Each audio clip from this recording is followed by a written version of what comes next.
Welcome to today's Explainer.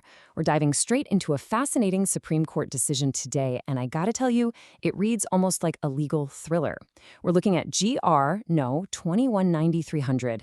It's a case that absolutely tests the limits of government power during a massive crisis.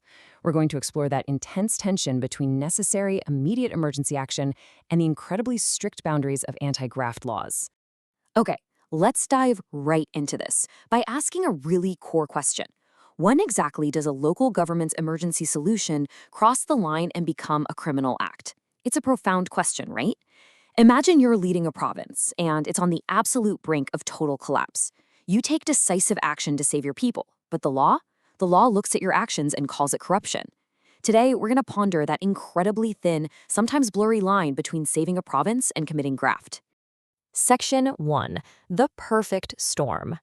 So let's set the scene. We're in Oriental Mindoro in the early 1990s, and the situation is already dire.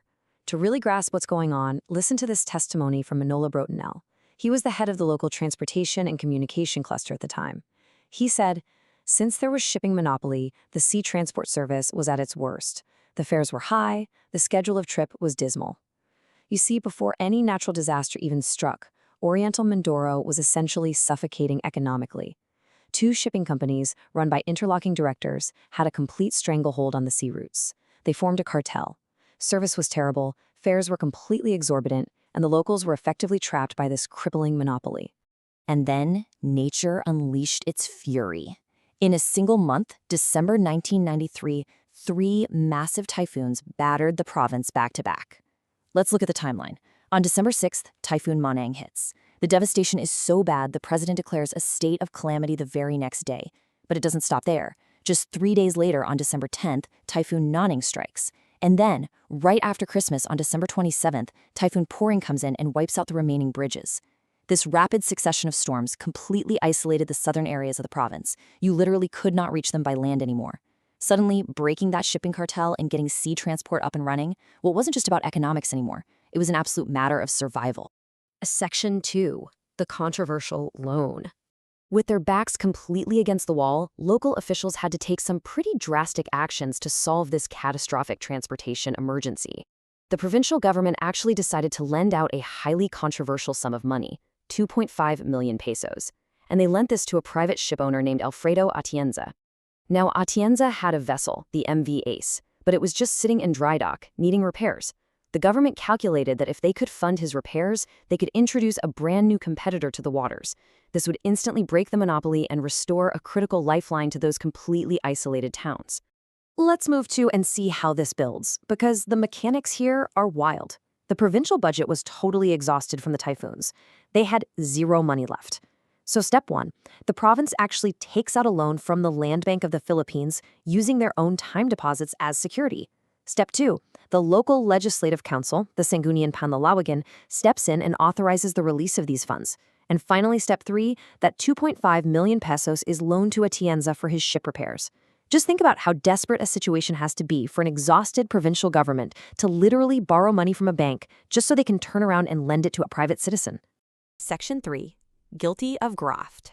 Now, the plan actually works initially. The ship gets repaired, but then a massive legal complication arises. Atienza's post-dated checks, the ones who used to pay back the loan, they bounce. He defaults. And this brings the anti-graft court crashing down on the local officials. They zero in on Republic Act 3019, specifically Section 3G. This law penalizes public officers for entering into a contract or transaction on behalf of the government that is grossly and manifestly disadvantageous. And that is exactly what these officials were charged with. The anti-graft court, which is known as the Sandiganbayan, took a very strict, incredibly traditional look at the law. They ended up convicting the officials based on a few key grounds. First, they argue that extending government credit to a private person fundamentally lacks a public purpose. Second, they pointed out the government incurred interest-bearing debt just to finance this private agreement. And finally, they claimed the loan to Atienza was totally unsecured. Based on this very rigid interpretation, Governor Valencia, Provincial Administrator Umali, and Council Member Bawa Santa were all found guilty. And I really want to emphasize the stakes here. These officials weren't just getting a slap on the wrist. No way. They were sentenced to 6 to 10 years of imprisonment. On top of that, they face the total forfeiture of all their retirement benefits, plus perpetual disqualification from ever holding public office again. Their lives, their careers, were essentially over, and all because of a decision they made during a desperate state of calamity. Section 4. The Supreme Court Appeal. So this sets the stage for a highly dramatic appeal. And this brilliantly illustrates the crux of the entire case: the rigid application of the law colliding head-on with the messy, on-the-ground reality of governance. On one side, we have the Sandiganbayans' rigid view: lending money to a private citizen serves no public purpose and clearly violates the local government code. But on the other side, the Supreme Court takes a much more pragmatic, modern interpretation. They argued that breaking a crippling shipping monopoly during a massive crisis absolutely is a public purpose, and it's completely covered by the General Welfare Clause. So how exactly did the Supreme Court arrive at this conclusion? Well, they actually looked at the text of the contract itself, specifically the whereas clauses that the lower court had basically ignored. The court stated, "The recitals of the credit agreement make it clear that the benefit to Atienza was but one side of the coin, the other side being the public benefit." The Supreme Court found that the government's true intent was to end a monopoly to serve the writing public, not just to line the pockets of a private citizen. Atienza was merely the instrument they had to use to achieve a vital public goal. To back this up, the Supreme Court detailed how the local government code itself actually justified the loan. First, they pointed to Section 16, the General Welfare Clause. This essentially delegates police power to local governments, giving them the flexibility to act for the convenience, safety, and prosperity of their inhabitants. Second, Section 297A explicitly empowers local governments to contract loans to finance the operation of public facilities. The court made a crucial point here. Inter-island shipping isn't just your run-of-the-mill private business. It's a heavily regulated public utility, so investing in it directly serves the public. Section 5.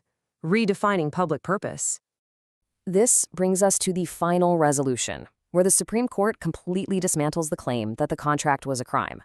Remember the Sandiganbayans' big argument that the loan was dangerously unsecured? Well, the Supreme Court revealed a pretty fascinating legal plot twist. Let's walk through it. Because the funds were explicitly used to repair a vessel, that's step 1, step 2 automatically kicks in. Under the ship mortgage decree, a maritime lien attaches to the vessel by operation of law. Because of this built-in legal mechanic, step 3 means the government always maintains the power to force the sale of the ship if at the end it didn't pay up. The government was never actually left unsecured. They were protected by the law itself the entire time. So the crucial point is this: public use is now equated with public interest. That is the ultimate philosophy delivered by the Supreme Court here. The law has to be an elastic concept that actually fits modern realities. Just because a private individual like Atienza received an indirect benefit, getting his ship repaired, it doesn't magically destroy the overarching public purpose of the action. And that purpose was breaking a cartel and restoring transport after a devastating string of typhoons. Ultimately, the officials were acquitted. As we wrap up this explainer, I want to leave you with a final, provocative thought to chew on. If the law is fundamentally meant to serve the people, can strict compliance ever become an enemy of the public good?